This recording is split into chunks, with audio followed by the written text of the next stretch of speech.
Bonjour tout le monde, j'espère que vous allez bien. Merci de me rejoindre dans cette nouvelle vidéo.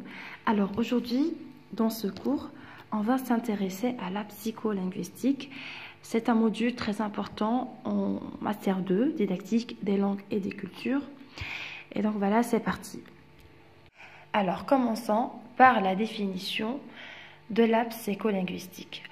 Alors, la psycholinguistique est un domaine d'études scientifiques interdisciplinaire. Et quand on dit interdisciplinaire, c'est-à-dire qui fait appel à de nombreuses disciplines, telles que la neurologie, la neurobiologie, etc. Et donc, auxquelles collaborent psychologues et linguistes, c'est-à-dire c'est la collaboration entre les psychologues et les linguistes pour étudier l'emploi du langage. Elle s'intéresse aux processus cognitifs mis en œuvre dans le traitement de la compréhension et de la production du message.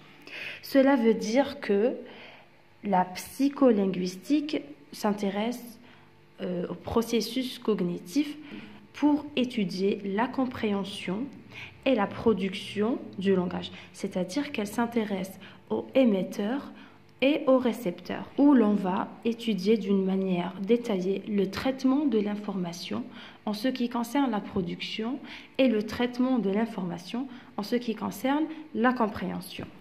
L'être humain implique de nombreux processus cognitifs qui s'exécutent très rapidement et souvent en parallèle d'une manière inconsciente.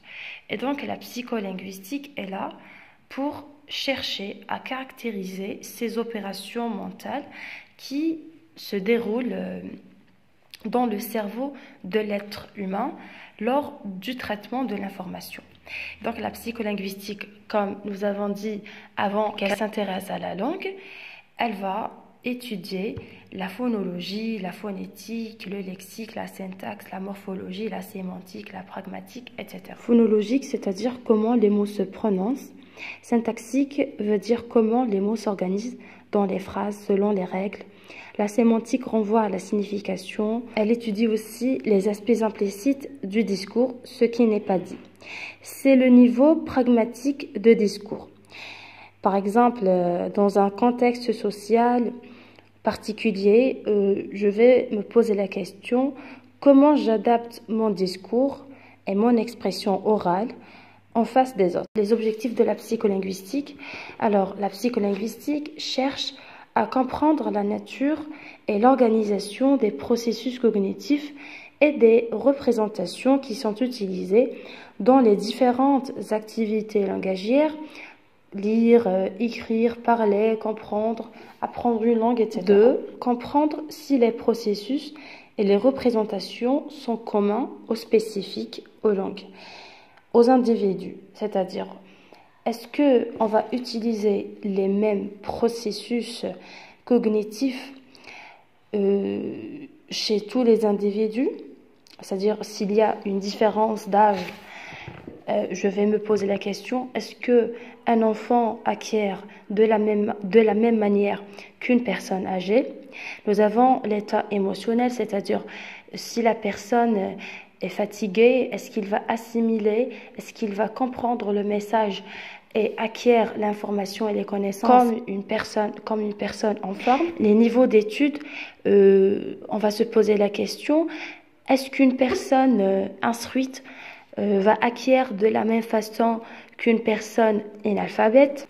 On va se demander aussi s'il s'agit de processus et de représentations qui sont communs ou spécifiques à une langue, ou sont-ils les mêmes dans les différentes langues? 3. Comprendre les processus mis en œuvre pour faire un diagnostic précis des difficultés d'apprentissage du langage. C'est-à-dire comprendre les processus pour pouvoir diagnostiquer les élèves qui sont en difficulté d'apprentissage.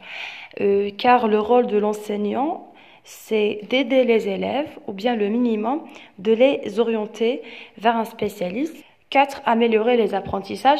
Et donc le but, c'est toujours de trouver des solutions et des remédiations afin d'aider les élèves en difficulté d'apprentissage.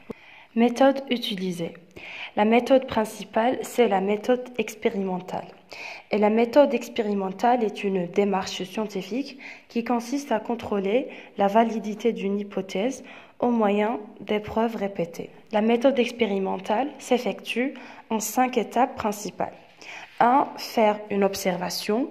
2. Poser une question. 3. Émettre une hypothèse. 4. Faire une prédiction basée sur l'hypothèse. 5. Tester la prédiction. 6. Utiliser les résultats pour émettre de nouvelles hypothèses. Cette méthode s'applique à toutes les disciplines telles que la chimie, la physique, la géologie ou la psychologie. 2. L'observation. Alors, l'observation se fait au niveau des individus, mais aussi au niveau de la langue. Et cette méthode est complémentaire de la méthode expérimentale.